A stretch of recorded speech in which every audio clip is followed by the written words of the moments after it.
Are you touching HPA for the first time? Are you a bit scared that you may have just bought a giant bomb and put it inside your house? I'm here to hopefully get you past the worries I had getting into HPA and Airsoft and talk you through some of the questions that I wanted answered before I got into this part of the hobby, but didn't necessarily find any reliable places that weren't in-store people, like going to shops and to stores and speaking to them. Just want to give you guys some of that knowledge that I found hard to find on the internet. So first things first, when you get into HPA, you will have these three things. Okay, you will have your regulator, your tank, and your line. Awesome. Now, you will then have your gun, your riff. You're either going to have a fully HPA gun, which is ready to go, or you're going to have a gas blowback with an adapter.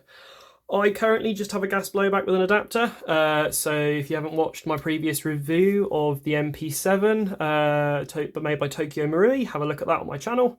That is what I have just used a HPA AirTac adapter for. My goal is to make the world's ugliest MP7, and I will be sharing that with you all incredibly soon. But getting started. Now, first things first, this is your tank. Now, all tanks should come provided with kind of a tank reg.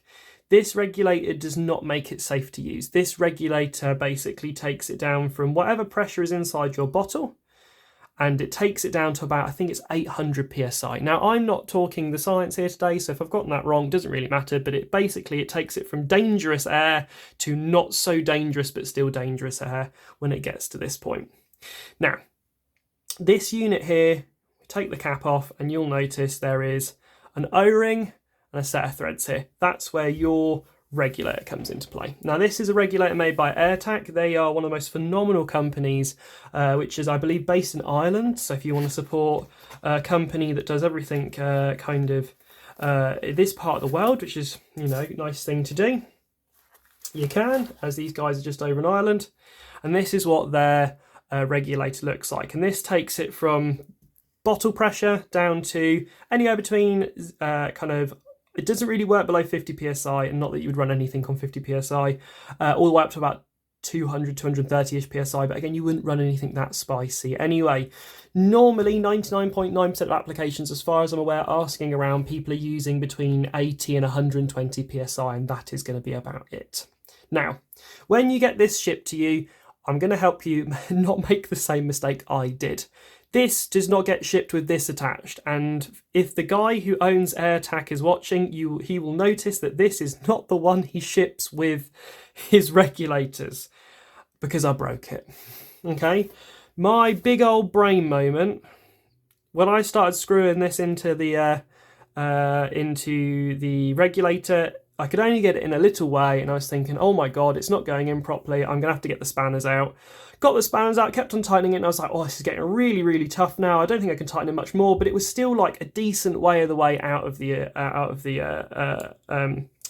regulator. And I was worried that, you know, I plug air into it and the whole thing's going to shoot out, and suddenly I've made, you know, a gun out of my regulator. But no, that wasn't the case. As you can see, there's still some thread showing here. They're not designed always to screw all the way in, and the reason why I broke mine was I probably was a little bit too kind of Hulk smashy, and I completely snapped the bolt off of the end of the regulator and just shattered everything into a million pieces. So I had to buy a new one of these. Thankfully, my local shop, DK Armaments, have these in stock. Have a lot of technical knowledge and know-how, so if you're ever unsure how to set your equipment up, go and speak to them. And funnily enough, you can also buy everything that AirTac sells from DK Armaments as well. And it's if you speak with the guy that's in charge there, their prices are the same as AirTac's. So you're buying from AirTac and supporting them, but you're also supporting a local store as well at the same time. So you kind of get those two bits there. But this bit of screws inside here is your kind of output. So this is what your line will plug into, as so. Now, when you plug your line in, as you can see, if you just push, nothing's going to happen. You need to pull back on this collar and then push in, and you will see now it's not going anywhere. And when you want it to come back out again, pops its way out. Awesome. Cool. Now, on the top here, This is where you adjust the output pressure of your replica, of the regulator. So there's a dial on top, you twist that adjusts this here. Now the best thing to do is turn it all the way off, and you'll hear a slight kind of sound of air escaping.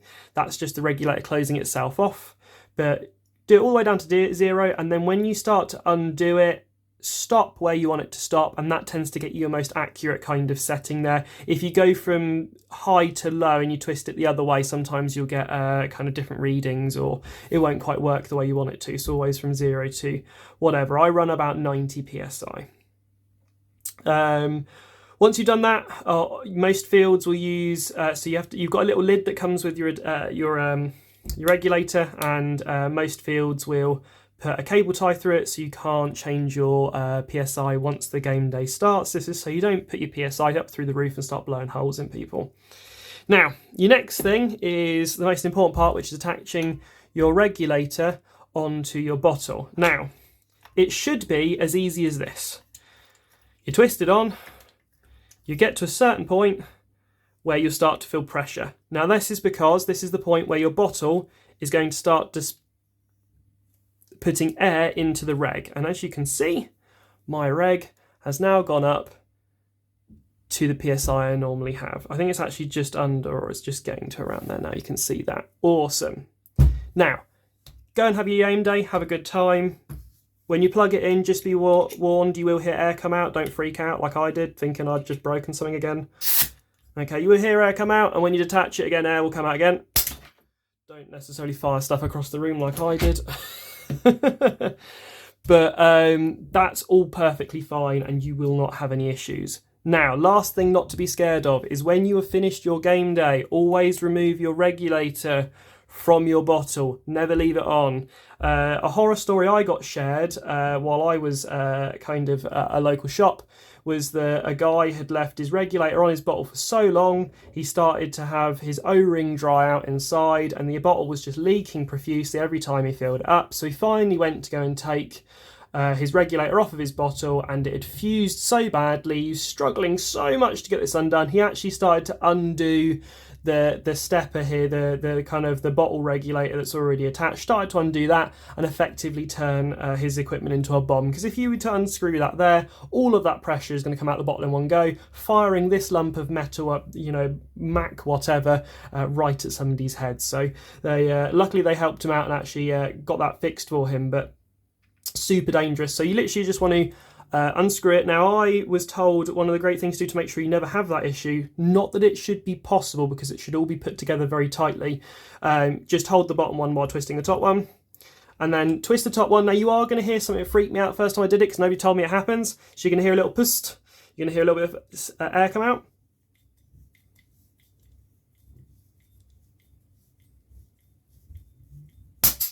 There you go. Now, that air coming out is not a problem. It's designed to do that. And that's because if you were to unscrew it while it still had pressure, once again, you've made yourself a homemade bottle rocket. So that comes off, all golden and good there. Now, what you should also be doing is making sure your O-ring stays lubed and also make sure it stays covered. Most tanks come with a cap. Stick that back on, stick that away, stick this back in its box that it came from, because if it gets dust and rubbish in it, it's not going to last as long. And then make sure that you take your line and plug it into itself so none of the bits get damaged too. And that is how to get started in HPA. That is how you should unpack your kit, that's how you should put it together, that's how you should do all your stuff. It's going to keep you nice and safe, but also give you an understanding of your gear too and how to maintain it. It also means that you won't have the issues that I had, being terrified of this thing, thinking it was going to kill me, because again, at the end of the day, you're working with extraordinarily high pressure air. This thing can do damage, and there are horror stories of people damaging tanks, not looking after them properly, lines rupturing, or people running regulators that weren't necessarily, great. One of the stories I saw online was a regulator that the guy didn't need to take the tournament cap off to adjust the stuff, because effectively as every time he pulled the trigger, the regulator was so rubbish it would shake loose and the PSI would go up through the roof. Luckily, he's not a bad guy. He was just posting pictures on Reddit of every time he fired his reg, reg turned up in pressure, and he sent it back and got a new one. But for these kind of things, you just want to be careful, because if anything happens like that, you've got to make sure you look after the people around you first, as you don't want to have a reg have an issue or a tank have an issue. Suddenly your gun's firing hot and you're blowing holes in your teammates or opponents. Otherwise, hopefully that was useful to some of you, other than me dithering along as per usual. If you liked the content, please subscribe. Next thing I'm going to be going over is the AirTac adapter for the MP7, and give you guys an idea of what that's like to run.